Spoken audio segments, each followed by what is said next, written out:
So thank you very much. My name is Roland Clarke. I'm one of the coordinators of the Downtown Eastside Street Market. And for those of you that have never been there, it takes place every Sunday at Pigeon Park.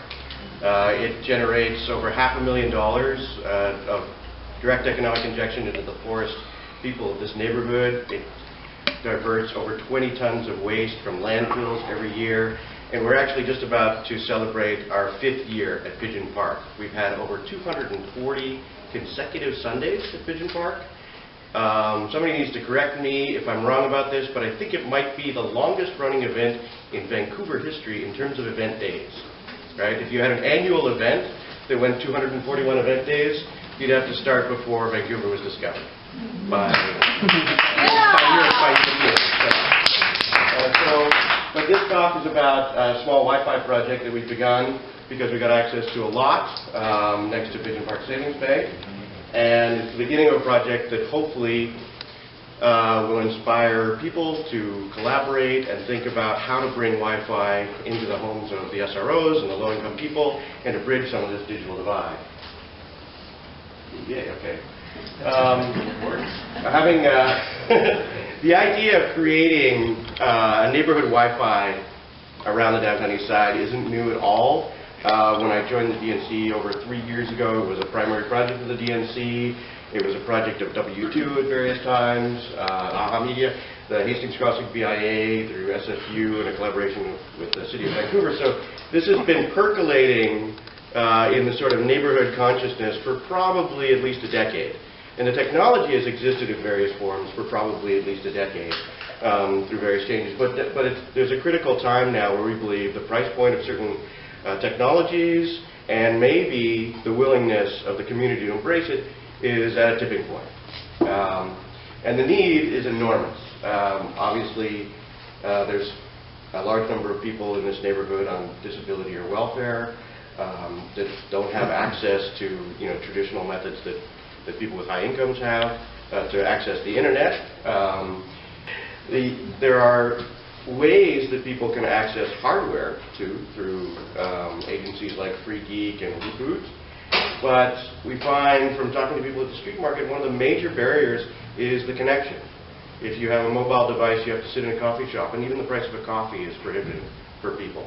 Certainly internet at their home, a cost of $20 or $30 a month, is the prohibitive thing. Somebody might be able to save and spend $30 to $50 on a really nice smartphone, but that's a one-time purchase. And now they're stuck, they don't have access. So the idea of bringing Wi-Fi into the neighborhood would be an enormous benefit for people. This also relates to everything that poor people need to do, as was discussed by previous presenters. Getting a job, getting education, connecting to family.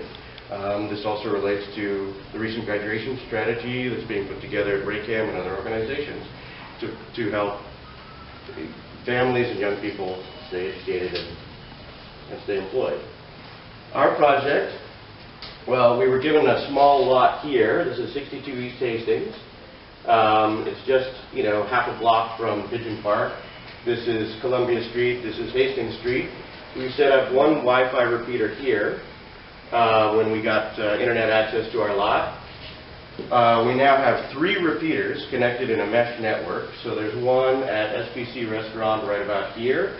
And then there's another one we're setting up at the Regent Hotel. A resident at the Regent Hotel on the 5th floor actually, he contacted us through using the Wi-Fi nearby. And we said, okay, we'll give you a repeater. So this has been going for about, I would say, since October last year as a pilot project. We've had hundreds of people connect to this Wi-Fi system already. Right now with these 3 repeaters, we're getting over 250 unique visitors per month, which is pretty incredible. We have a survey on our website to find out how they find our Wi-Fi access point, and about half of them walk by and see it, and half of them see it from their windows, because there's social housing all around 62 East Hastings. There's the Regent, there's the Lux, there's the Sheldon, and it reaches, right now, I would say with the 3 access points, almost a block down here. So right now, it's sort of a standard kind of coffee shop gateway that's set up, that's set up through 62 East Hastings. Anybody that walks by can get immediate free access, but it's a fairly low bandwidth access so that all the people jumping on don't kill our network.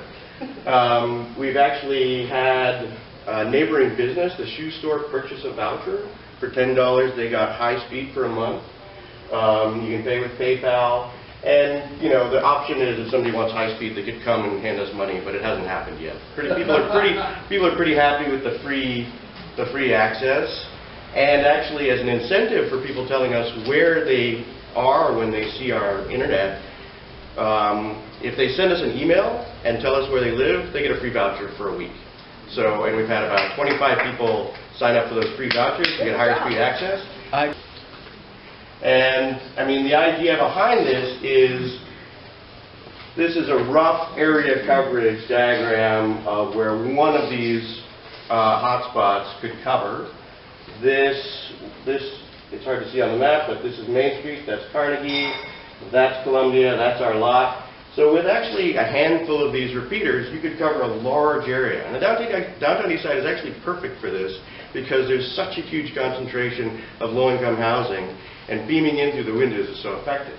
It's actually, we found out after we started implementing this technology, it was actually exactly the same technology as VCN has used for a pilot in the Jim Green building. And hopefully this will develop into more. There's a fairly large coalition now, or group, let's say, of organizations in the downtown east side meeting. The idea is to promote this technology, perhaps other technologies, but this group could serve as a nexus point for people saying, okay, where do people have need? What technologies can be deployed easily? And also hopefully lobby the city of Vancouver to actually get going on this. Fairly recently there was an announcement that they were deploying Wi-Fi in community centers, and that's really long awaited. and hopefully we can push them to move on other smaller pilot projects that might be implemented more rapidly. So.